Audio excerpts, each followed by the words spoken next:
नमस्कार। श्री कृष्ण विज्ञान केंद्र के इस वीडियो सीरीज़ में आपका एक बार फिर स्वागत है।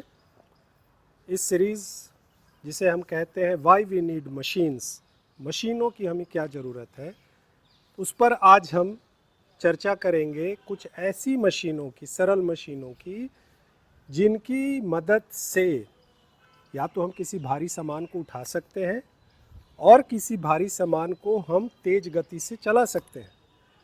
तो ऐसी ही दो चीज़ों की बात हम इस बार इस एपिसोड में करने जा रहे हैं। आप इस फ्रेम में मेरे पीछे देख पा रहे होंगे कि एक बस है और इस बस का भार जो है इसके चक्के के ऊपर है, चक्कों पर है।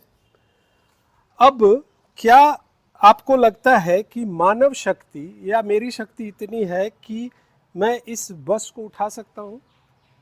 मुझे लगता है कि शायद 10 लोग मिल के भी उसको नहीं उठा पाए। और जैसा कि आप गैरेजों में या कहीं देखते होंगे कि जब ये टायर पंचर होती है तो इसको बाहर निकालने के लिए इसे उठाना पड़ता है। तो क्या उस समय हम 15-20 आदमी 25 आदमी मिलके इस बस को उठाते हैं और तब हम इसका चक्का खोलते हैं? नहीं, हम ऐसा करते हैं क्योंकि हमारे पास एक सरल मशीन है इसके लिए, जिसे हम कहते हैं स्क्रू जैक। स्क्रू जैक की मदद से हम किसी भी भारी सामान को बहुत आसानी से उठा सकते हैं। तो आइए आज हम इस पर चर्चा करेंगे। यहाँ पर हम आपको एक screw jack, original screw jack का कट सेक्शन मॉडल दिखा रहे हैं। इसकी पहले कार्रवाई देखते हैं क्या होता है। ये देखिए, मैं इसे घुमा रहा हूँ और यहाँ पर आप देखिए कि ये ऊपर बढ़ रहा है। लेकिन एक चीज़ यहाँ पर गौर करने की है कि जब मैं अपना हाथ हटा देता हूँ, यानी इसे मैं नहीं घुमाता हूँ, ये अपने आप नीचे नहीं आ रहा है। इसे कहते हैं सेल्फ लॉक। तो ये एक स्क्रू जैक है। इसमें क्या होता है, इसमें आप देख पा रहे हैं यहाँ एक वार्म गियर प्रणाली है। गियर के कई प्रकार होते हैं, जिसमें एक प्रकार वार्म गियर है। तो और दूसरा ये उसका ये स्क्रू है। इस स्क्रू जैक का मूल कार्य क्या होता है कि वह एक घूर्णन गति को, आप देखिए यहाँ पर घूर्णन गति को रेखीय गति में बदल देती है। और यहाँ पर भार बहुत ज़्यादा है, लेकिन यहाँ पर प्रयास जो बल है वो बहुत कम लगता है। स्क्रू जैक कई प्रकार के होते हैं और अलग अलग लोड कैपेसिटी के होते हैं, और इनका प्रयोग मूलतः जो है हम ऑटोमोबाइल इंडस्ट्री में और भवन निर्माण में भी करते हैं। भवन निर्माण में खासकर जब नींव, घर की नींव देने की बात होती है या किसी फ्लोर को सपोर्ट करने की बात होती है, वहाँ पे हम स्क्रू जैक का इस्तेमाल करते हैं। तो एक तो सिंपल मशीन हमने आपको यहाँ बताई। अब हम दूसरी बात करते हैं। जैसा मैंने आपको शुरू में कहा था कि दो मशीनों की बात करेंगे। एक मशीन होगी जिससे भार उठाते, दूसरी होती जिससे हम गति देंगे। देखिए, व्हील एंड एक्सल, पहिया और धुरी तो हमने ढूंढ ली, लेकिन उसको अब गति कैसे दें? गति देने के लिए मनुष्य ने कभी बैल का इस्तेमाल किया, कभी घोड़ों का इस्तेमाल किया, लेकिन उसकी जो है वो इच्छा कम नहीं हुई। आज के परिदृश्य में देखिए तो हम जैसे मोबाइल टेक्नोलॉजी की बात करते हैं, तो हम जैसे 2G में आए तो हम संतुष्ट नहीं हुए, 3G में गए, फिर 4G में आए, 4G से भी हम संतुष्ट नहीं, 5G में। तो मनुष्य जो है घोड़ों की गति से भी वो तेज गति चाह रहा था। उसके लिए उसने प्रयास करना शुरू किया। कहते ही हैं आवश्यकता जो होती है आविष्कार की जननी है। आवश्यकता वही कि हमें और तेज गति चाहिए, जल्दी करना है यह प्रयास। तब मनुष्य ने काफ़ी प्रयासों के बाद, प्रोटोटाइप्स के बाद एक इंजन का आविष्कार किया। इंजन क्या है?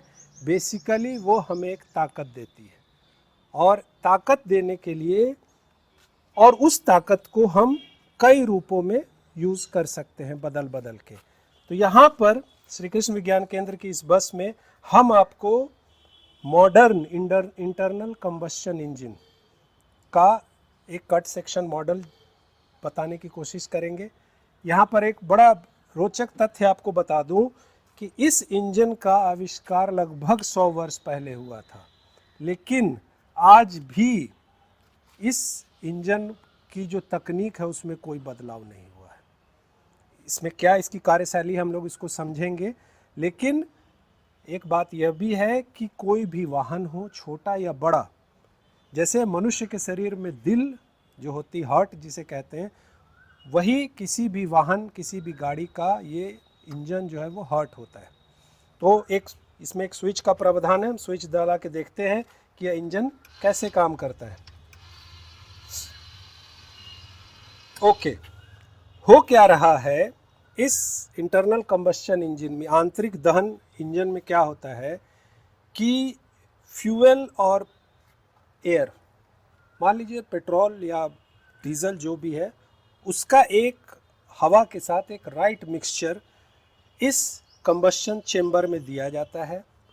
उसको इस पिस्टन की मदद से दबाया जाता है, कंप्रेस करते हैं इसे, और जब ये कंप्रेस मिनिमम हो जाता है, मैक्सिमम पे आ जाता है, तो इसका दहन किया जाता है। दहन करने से क्या होता है, यह गैस फैलती है और यहाँ से यह एक पिस्टन को धक्का देती है।